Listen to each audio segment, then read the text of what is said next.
Nous voulons te dire merci, merci parce que tu nous as déjà accordé la grâce de passer un agréable moment en ta présence.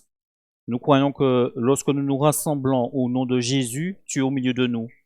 Et nous voulons te dire merci, merci pour ce moment de louange, parce que tu mérites d'être adoré, d'être glorifié, magnifié, parce que tu es Dieu. Et nous voulons te dire merci, Seigneur, parce que tu nous permets de le faire. Seigneur, nous voulons aussi te demander ta grâce aussi pour cette seconde partie. Nous voulons être encouragés par toi, nous voulons avoir de nouvelles forces pour avancer dans ces temps qui ne sont pas évidents. Alors Seigneur, fais-nous du bien encore pour cette seconde partie. Et tout particulièrement, Seigneur, je veux me remettre encore entre tes mains. Je vais te demander ton secours, moi qui ai tant besoin de toi. Alors viens au secours de ma faiblesse en ce matin et que ton Esprit Saint, Seigneur, puisse m'utiliser simplement et que tu me donnes à te donner la gloire qui te revient. Glorifie le nom de Jésus. Glorifie notre grand Sauveur. Que toute l'honneur te soit rendue encore ce matin dans le nom de Jésus. Amen. Si j'avais un titre à donner à mon intervention de ce matin, ce serait la croissance spirituelle. En tant que chrétiens, nous croyons à la Bible. En tant que chrétiens, nous croyons que Dieu a tout créé. C'est lui qui a créé l'être humain. Nous ne sommes pas le fruit du hasard, comme le disent les érudits de notre société, de notre monde même. David, déjà en son temps, a dit ceci dans le psaume 139. C'est toi qui as formé mes reins, qui m'as tissé dans le sein de ma mère. Plus loin dans ce même psaume, David dit aussi, mon corps n'était point caché devant toi lorsque j'ai été fait dans un lieu secret, tissé dans les profondeurs de la terre. Quand je n'étais qu'une masse informe, tes yeux me voyaient, a dit David. Donc ce grand Dieu est celui qui forme l'être humain dans le sein de sa mère, sous la forme d'un minuscule embryon. Il fait croître et il lui donne une âme. Puis l'œuvre de Dieu se poursuit. L'enfant grandit, il se développe. L'enfant va passer par plusieurs étapes. Il va passer par la naissance, il va passer par l'enfance, il va passer par l'adolescence et il deviendra ensuite un adulte. Il est intéressant de voir, de penser que notre Seigneur Jésus a connu ce même processus.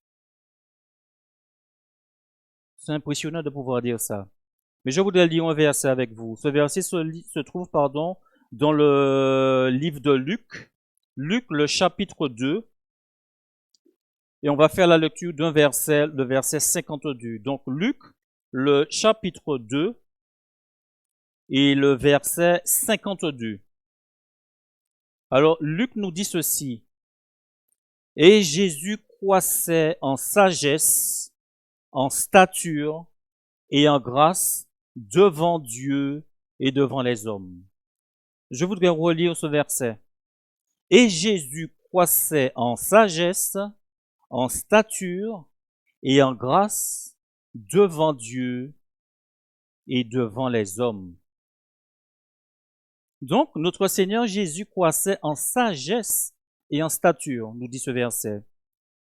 Cela veut dire que Jésus grandissait intellectuellement et physiquement. Il grandissait donc en sagesse et en stature. Il grandissait intellectuellement et physiquement. Ça nous interpelle parce que tout en étant pleinement Dieu, il était pleinement homme. Ça sous-entend qu'il s'est soumis au processus habituel de la croissance humaine. Ça veut dire que Jésus a appris à parler, il a appris à marcher, il a appris à lire, il a acquis de la connaissance. C'est impressionnant de pouvoir dire ça. Mais notre verset nous dit aussi que il croissait en grâce devant Dieu et devant les hommes. Il croissait en grâce devant Dieu. Donc cela veut dire qu'il grandissait aussi sur le plan spirituel. Il avait cette communion avec le Père, avec son Père. Et je crois que pour nous chrétiens aujourd'hui, nous avons un enseignement à retenir de ce verset. Quel peut bien être cet enseignement? C'est que notre croissance spirituelle doit aller de pair avec notre croissance physique. De la même façon que nous grandissons physiquement, nous devons grandir aussi spirituellement. Et en ce matin, je voudrais prendre 3 points sur notre croissance spirituelle, voire du moins 3 points sur notre croissance spirituelle. Et pour ce faire, ce matin, je prendrai l'exemple d'un homme de Dieu, un homme qui s'appelait Samuel. Le premier point que je voudrais voir avec vous ce matin, c'est que pour notre croissance spirituelle, nous devons rester près de Dieu. Pour notre croissance spirituelle, nous devons rester près de Dieu. Dès son jeune âge, Samuel a vécu dans la maison de l'Éternel. Pour pouvoir voir cela, je vous invite à lire un verset encore dans l'Ancien Testament. Ça sera 1 Samuel, le chapitre 2, le verset 11. Donc, je reprends le premier point. Pour notre croissance spirituelle, nous devons rester près de Dieu. Dès son jeune âge, Samuel a vécu dans la maison de l'Éternel. Alors, 1 Samuel, le chapitre 2, le verset 11, nous dit ceci. Elkana s'en alla dans sa maison à Rama, et l'enfant fut au service de l'Éternel devant le sacrificateur Élie. Donc, je reprends le verset. Elkana, s'en alla dans sa maison à Rama, et l'enfant fut au service de l'Éternel devant le sacrificateur Élie. Qui était Samuel? Samuel était un prophète. Il était aussi juge en Israël. Alors son père s'appelait Elkana, comme nous l'avons lu, et sa mère s'appelait Anne. Cette famille était particulière parce que Elkana avait 2 femmes. Je crois qu'il est important de dire que Dieu n'a jamais institué la polygamie.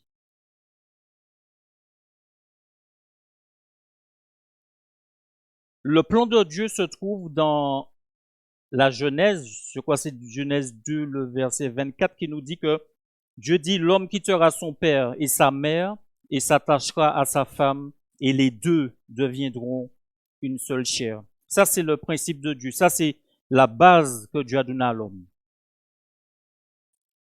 Et nous pouvons voir que toutes les fois que l'homme va à l'encontre de ce qui est établi, ça se passe toujours mal et il y aura toujours des soucis. Et nous verrons ça dans la famille même de Elkana. Donc chaque année, cette famille montait à la maison de l'Éternel pour adorer Dieu et lui offrir des sacrifices. Pénina, c'était la seconde femme d'Elkana, ne cessait d'humilier Anne. Le texte nous dit qu'il la mortifiait. On peut lire ça dans 1 Samuel, le chapitre 1. Donc Pénina, la seconde femme d'Elkana, ne cessait d'humilier, de mortifier Anne, parce qu'Anne ne pouvait pas avoir d'enfant. Elle était stérile. C'était une sacrée famille. Vous voyez que à partir du moment qu'on respecte pas les principes de Dieu, ça ne marche pas. Pénina aurait pu encourager Anne, lui dire, mais prends courage. Peut-être même prier pour elle. Demander au Seigneur, Seigneur, permet aussi qu'elle puisse avoir des enfants. Parce qu'Anne était malheureuse par rapport à cette situation.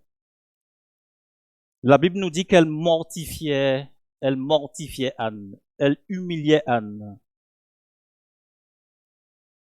Le chapitre 1er nous dit même que c'était sa rivale. Donc on voit bien que ça nous donne à penser l'ambiance qu'il y avait dans la maison.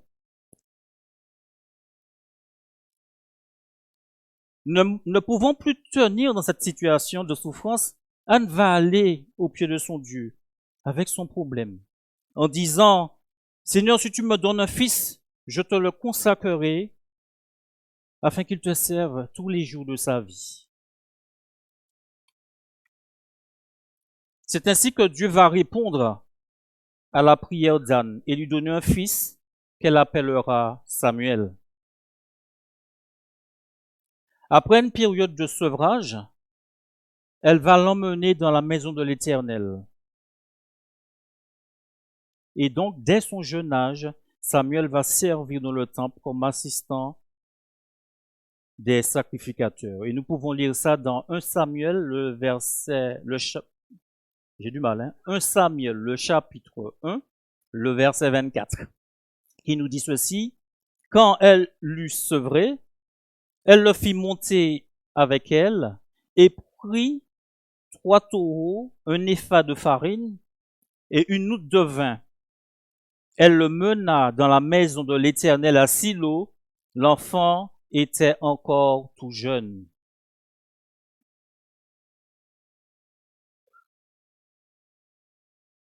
Donc, mon premier point, pour notre croissance spirituelle, nous devons rester près de Dieu.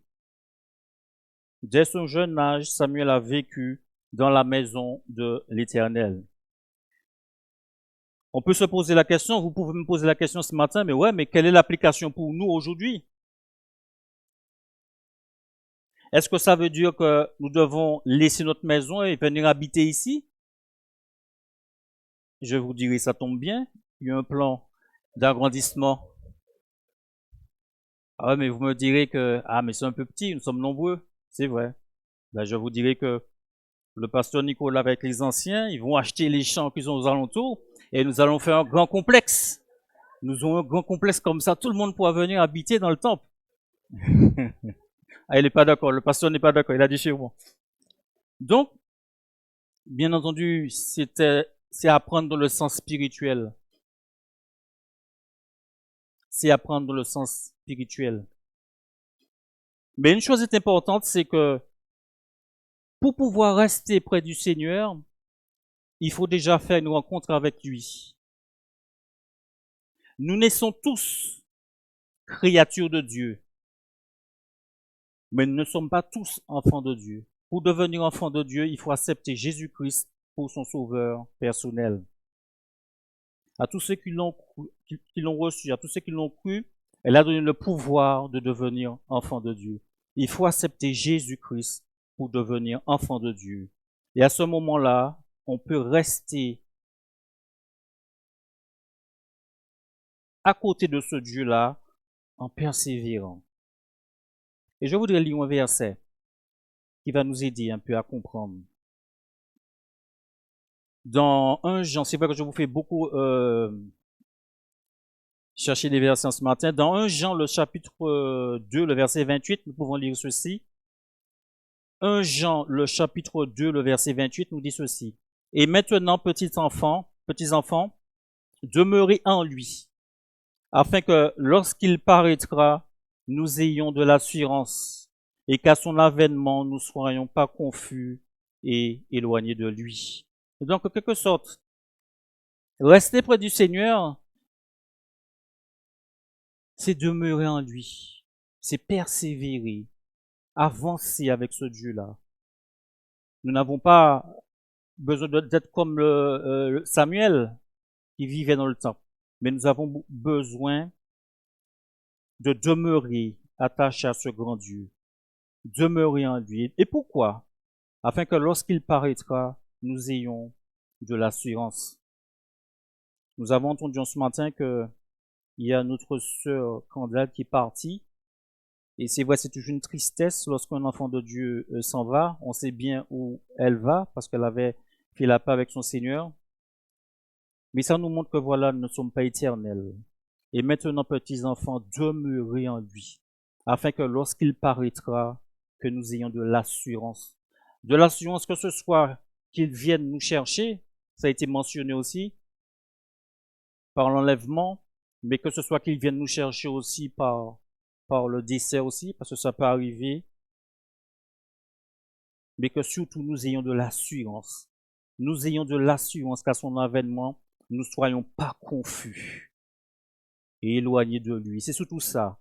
Venir à Jésus afin que ce soit, il vienne nous chercher pour l'enlèvement ou par la mort, malheureusement, mais que nous ne soyons pas confus, que nous puissions savoir où nous irons. Donc ça, c'est le premier point. Pour notre croissance spirituelle, nous devons rester près de Dieu. Dès son jeune âge, Samuel a vécu dans la maison de l'Éternel. Donc, que nous puissions garder cette communion avec notre Dieu, demeurer en lui. Un deuxième point. Pour notre croissance spirituelle, nous devons vivre dans la présence de Dieu. Samuel restait fidèle à son Dieu. Dans 1 Samuel, le chapitre 2, le verset 21, il nous est dit ceci. Lorsque l'Éternel eut visité Anne, elle devint enceinte et elle enfanta 3 fils et 2 filles. Et le jeune Samuel grandissait auprès de l'Éternel. Je relis le verset. Lorsque l'Éternel eut visité Anne, elle devint enceinte et elle enfanta 3 fils et 2 filles. Et le jeune Samuel grandissait auprès de l'Éternel. Ce verset nous montre que le temps passait et cet enfant continuait à grandir devant son Dieu. Et le jeune Samuel grandissait auprès de l'Éternel. Le temps passait et cet enfant continuait à grandir devant son Dieu. Depuis le jour où Samuel avait été amené à la maison de l'Éternel, beaucoup d'années étaient passées. Qu'est-ce qui me permet de dire ça? Puisque, entre-temps, Anne avait eu 5 enfants. Quand elle a déposé le petit Samuel, elle n'avait pas d'enfant, elle n'avait que Samuel. Mais entre-temps, elle a eu 5 enfants. Et la question que je me suis posée en lisant ça, que le jeune Samuel grandissait auprès de l'Éternel, mais qu'est-ce qui a pu motiver ce petit garçon? Qu'est-ce qui motivait Samuel? Il nous a dit qu'il grandissait auprès de l'Éternel. Alors, je me suis dit que peut-être que Samuel a été influencé par sa maman, Anne. Pourquoi je dis ça? Il est important de dire que Anne était une femme pieuse. C'était une maman pieuse. C'était une femme qui aimait vraiment Dieu et qui avait beaucoup de reconnaissance. Rappelons-nous que Anne était stérile.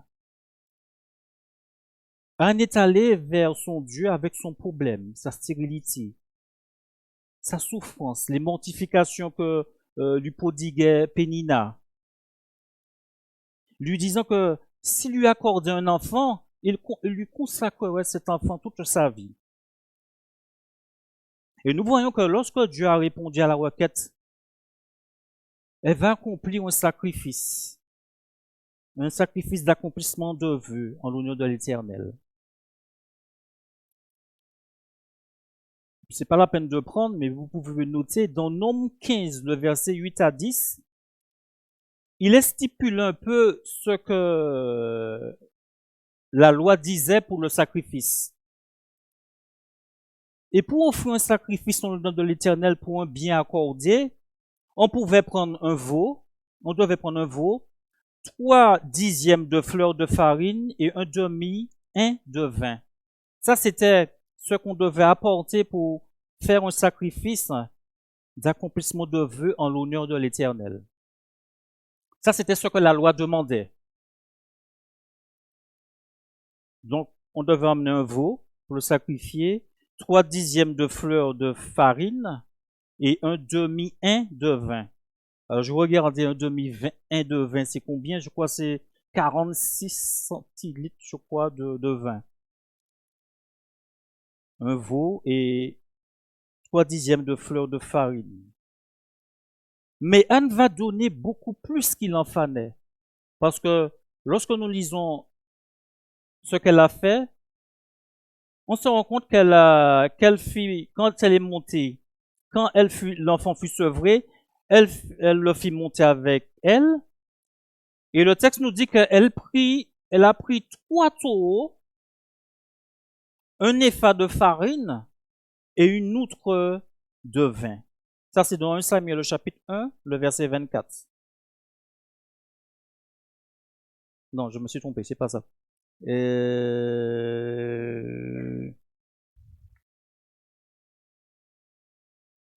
Je cherche le verset. Quand elle l'eut sevré, elle fut montée avec elle et prit 3 taureaux, un épha de farine et une outre de vin. C'est 1 Samuel 1, ouais, c'est 1 Samuel, ouais, merci beaucoup. Donc elle a pris 3 taureaux. La loi disait qu'on pouvait prendre un veau, elle a emmené 3 taureaux. La loi disait qu'on devait prendre 3 dixièmes de fleur de farine, elle a emmené un épha de farine. Je crois un épha de farine, c'est à, je crois 35, c'est l'équivalent de 35 litres, je crois, et une outre de vin. Donc nous voyons que cette femme était tellement reconnaissante, elle était tellement pieuse, que pour elle, son Dieu méritait plus. Elle a donné beaucoup plus qu'il en fallait, parce que c'était une femme pieuse. Et pour elle, son Dieu méritait beaucoup plus. Il était digne d'avoir beaucoup plus que ça. Donc on voit cette reconnaissance de cette femme pour ce que Dieu a fait pour elle. Elle attendait un enfant, elle ne pouvait pas avoir d'enfant, Dieu l'a bénie et elle fait ce sacrifice. Elle va même faire, il y a un cantique aussi qu'elle va composer aussi pour son Dieu. Mais nous pouvons voir aussi qu'elle était une femme de parole.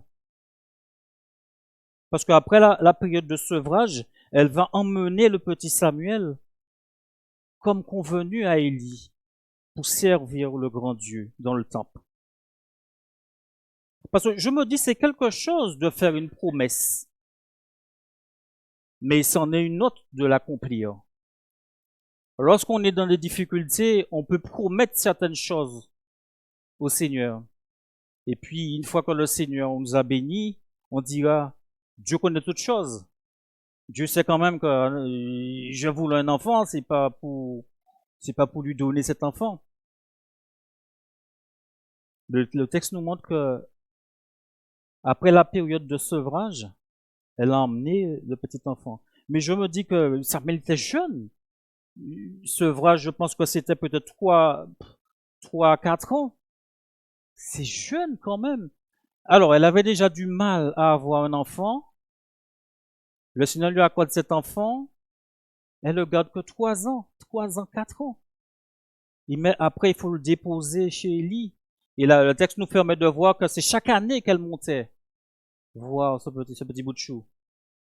C'est dur quand même, hein, parce qu'on est un enfant, de laisser l'enfant comme ça. Ah, ça aurait été dur, hein. Mais c'était une femme de parole. Elle avait dit, Seigneur, si tu me donnes un enfant, je te le consacrerai. Et elle a tenu parole. 1 Samuel 1, le verset 28 nous dit ceci. C'est Anne qui parle. Et je veux le prêter à l'Éternel. Et il sera toute sa vie prêté à l'Éternel.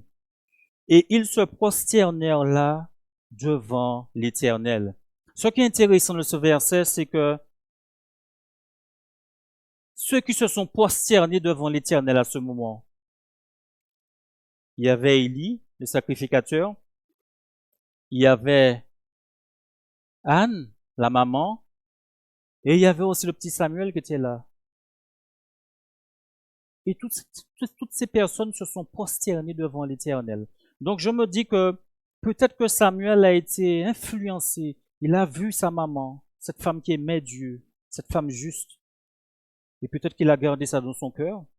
Le texte ne le dit pas, mais on peut le penser. Donc ce deuxième point, pour notre croissance spirituelle, nous devons vivre dans la présence de Dieu. Samuel restait fidèle à son Dieu. Un dernier point. Pour notre croissance spirituelle, nous devons rechercher constamment cette intimité avec notre Dieu. Samuel menait une vie de sainteté devant l'Éternel. 1 Samuel 2, le verset 26. Vous allez me dire que je finirai par connaître le chapitre 1 le chapitre 2 par cœur. 1 Samuel, le chapitre 2, le verset 26 nous dit ceci. Le jeune Samuel continuait à grandir et il était agréable à l'Éternel et aux hommes. C'est beau de pouvoir lire ça. Le jeune Samuel continuait à grandir et il était agréable à l'Éternel et aux hommes. Il est beau de pouvoir lire de telles phrases. Le temps encore avait passé et il nous est dit que cet enfant était agréable à son Dieu. Vous me direz que le plus important, c'est de savoir, mais dans quelle ambiance qu'il était. Après tout, Matthieu, il vivait dans le temple. Il était dans le temple de Dieu, en contact des sacrificateurs. Ben, tout devait bien se passer. Quand on est dans le temple de Dieu, on est en contact des sacrificateurs. Ça devrait bien se passer. Voyons ce que la Bible nous dit concernant l'ambiance dans laquelle Samuel se trouvait, pardon. On va reprendre notre texte. Nous lisons donc à ce sujet dans 1 Samuel, le chapitre 2, le verset 12. Je vous ai dit que vous finirez par connaître tout le texte. 1 Samuel, le chapitre 2, le verset 12. Nous apprenons ceci. Les fils d'Élie étaient des hommes pervers et ils ne connaissaient point l'Éternel. On disant ça, on peut se dire, mais non, je me suis trompé, j'ai pas bien lu. On relit ce verset, 1 Samuel, le chapitre 2, le verset 12. Les fils d'Élie étaient des hommes pervers, ils ne connaissaient point l'Éternel. Comment un sacrificateur peut être pervers?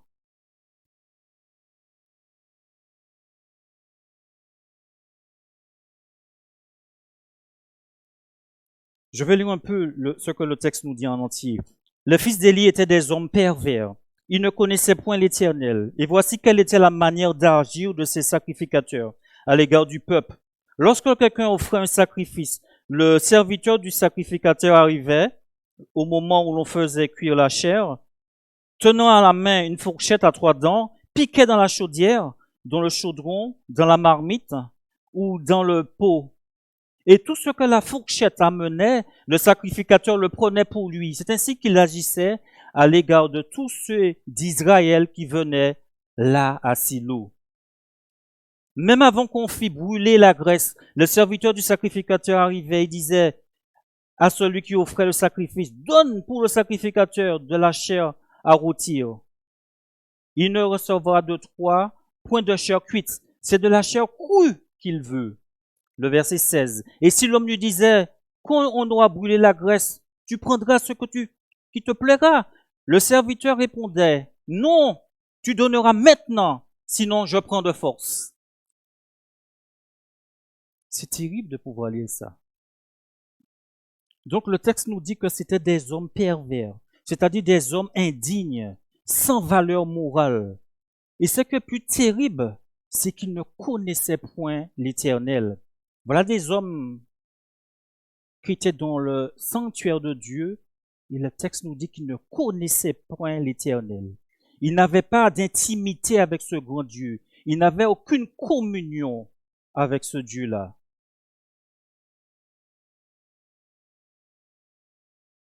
Et le comble qu'on peut dire en ce matin, mais est-ce que cela est possible? Normalement, le sacrificateur avait 3 devoirs essentiels. Quels étaient ces devoirs? Le sacrificateur, en premier lieu, il devait servir le Seigneur dans le sanctuaire. Ça, c'était sa mission. En deuxième point, il devait enseigner la loi au peuple. Et en troisième lieu, il devait consulter l'Éternel pour le peuple. Alors qu'il devait instruire le peuple, permettre au peuple de se rapprocher de Dieu, c'était l'inverse qui se faisait. Ces hommes pervertissaient le peuple. Ils corrompaient le peuple. Deutéronome, le chapitre 18, le verset 3, nous dit ce que la loi offrait aux sacrificateurs. Voici quel sera le droit des sacrificateurs sur le peuple, sur ceux qui offrent un sacrifice, un bœuf ou un agneau. On donnera au sacrificateur l'épaule, la mâchoire et l'estomac.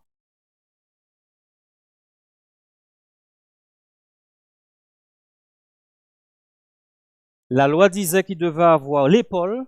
C'est déjà pas mal d'avoir l'épaule. Il y a déjà de quoi manger dans l'épaule. C'était pas assez. La mâchoire, par contre la mâchoire, je sais pas, peut-être tu fais une soupe. Et l'estomac. Donc ce texte nous dit que le sacrificateur devait recevoir de la part du peuple. Alors qu'il prenait ce qu'il voulait. Et ils obligeaient le peuple à donner. Donc, les fils d'Élie méprisaient les sacrifices de Dieu et ils méprisaient Dieu lui-même à travers leurs agissements.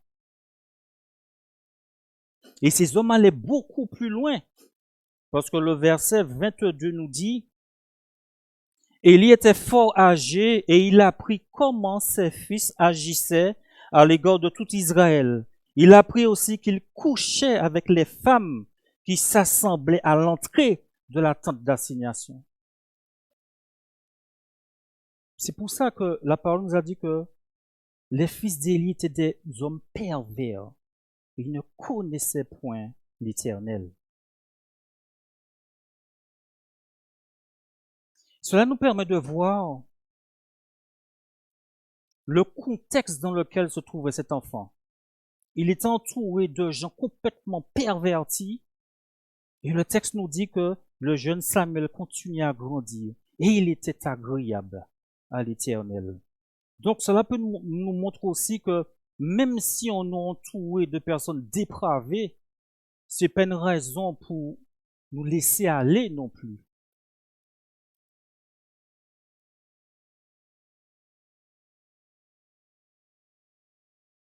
Ces hommes devaient être un exemple pour cet enfant.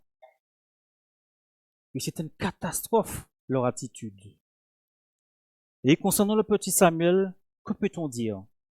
Le jeune Samuel continue à grandir. Il était agréable à l'Éternel et aux hommes. Malgré le mauvais exemple donné par le fils d'Élie, Samuel avait résolu de marcher selon la loi de son Dieu. Il avait résolu d'être agréable à son Dieu.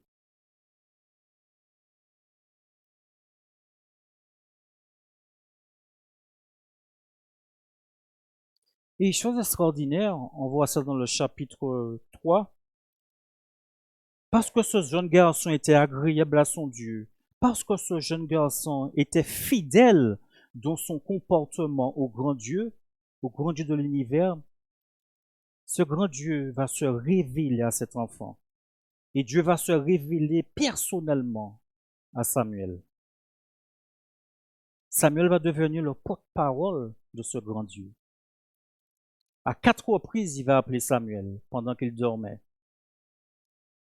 Samuel va croire que c'était Élie qui l'appelait. Donc, une fois, 2 fois. La troisième fois, il va aller. Et c'est à ce moment-là qu'Élie va turgiter. Il va dire, ah, c'est Dieu qui t'appelle. Et il va dire à Samuel, si tu entends cette voix, tu diras, parle Seigneur, car ton serviteur écoute. Et c'est là que Dieu va se révéler à cet enfant. Mais nous voyons que tout au long de sa vie, il a eu cette ascension dans la vie de Samuel. À savoir, il grandissait physiquement, mais il grandissait spirituellement aussi. Et cet enfant était dans un contexte abominable avec des hommes impies, mais il a su garder cette sanctification, cette sainteté. Samuel avait résolu de marcher dans les voies de son Dieu. En conclusion, je dirais ceci en ce matin. Je voudrais citer un texte. Je vais vous le demander de prendre avec moi. Donc, c'est dans 2 Pierre, le chapitre 3, le verset 18. 2 Pierre, le chapitre 3, le verset 18. Nous pouvons lire ceci. 2 Pierre, le chapitre 3, le verset 18. Mais croissez dans la grâce et dans la connaissance de notre Seigneur et Sauveur Jésus-Christ. À lui soit la gloire maintenant et pour l'éternité. Croissez dans la grâce et dans la connaissance de notre Seigneur et Sauveur Jésus-Christ. Alors que notre Seigneur nous permette de grandir, d'évoluer, mais surtout que nous puissions grandir spirituellement. Et je voudrais ajouter ceci. Les 2 fils d'Élie, ils sont pas nés adultes. Ils ont été aussi à un moment des enfants. Et peut-être qu'ils ont été élevés comme le petit Samuel, dans le sanctuaire aussi, comme Samuel. C'était le fils du sacrificateur, donc sans doute ces enfants ont grandi dans le sanctuaire, comme le petit Samuel. Et on peut constater qu'ils ont bien grandi physiquement, ils sont devenus des hommes, mais malheureusement, ils n'ont pas grandi spirituellement, parce que le texte nous dit qu'ils ne connaissaient pas Dieu. Donc nous voyons 2 chemins distincts. Peut-être 2 types d'enfants qui ont grandi dans le même endroit, peut-être reçu le même enseignement. Il y en a 2 enfants qui sont partis, ils ont grandi, ils sont partis, ils sont allés dans des conditions épouvantables. Et il y a un petit garçon qui a été placé dans cet endroit et qui a continué à marcher avec son Dieu. À un tel point qu'il est devenu ce porte-parole de ce grand Dieu. Alors que Dieu nous donne à être des Samuel, même si autour de nous, il y a des jeunes dans la salle, à l'école, un peu partout, on voit des choses abominables, mais restons attachés au Seigneur, restons, Amen. Gardons à la mémoire, au cœur, ce que les parents ont inculqué. Restons attachés au Seigneur. Cela nous montre aussi que si on veut, on demande au Seigneur les forces nécessaires. Il nous donnera les forces pour cheminer jusque dans la vie éternelle. Que le Seigneur vous bénisse. Prions. Seigneur, je veux te dire merci. Merci Seigneur parce que tu es Dieu et nous sommes si faibles, si petits. Et nous sommes vraiment émerveillés devant l'attitude de ce petit garçon qui a été placé dès son jeune âge dans ce temple. Et combien cet enfant a toujours resté attaché à toi. Seigneur, donne-nous aussi dans ce monde de ténèbres, ce monde qui devient de plus en plus impie, ce monde où le mal est appelé bien et le bien est appelé mal, donne-nous à garder les yeux fixés sur toi, sur ta parole, ce qu'elle enseigne, et donne-nous à parfaire cette sanctification sans laquelle nul ne verra ta face. Alors bénis chacun de nous et donne-nous à continuer le bon combat avec toi, et que tu nous donnes à rester attachés à toi, garder les yeux fixés sur toi et toujours avancer avec Jésus. Merci Seigneur. Bénis mes frères et sœurs encore. Bénis chacun de nous. Dans le nom de Jésus, nous t'avons prié. Amen. Amen. Que le Seigneur vous bénisse. Amen.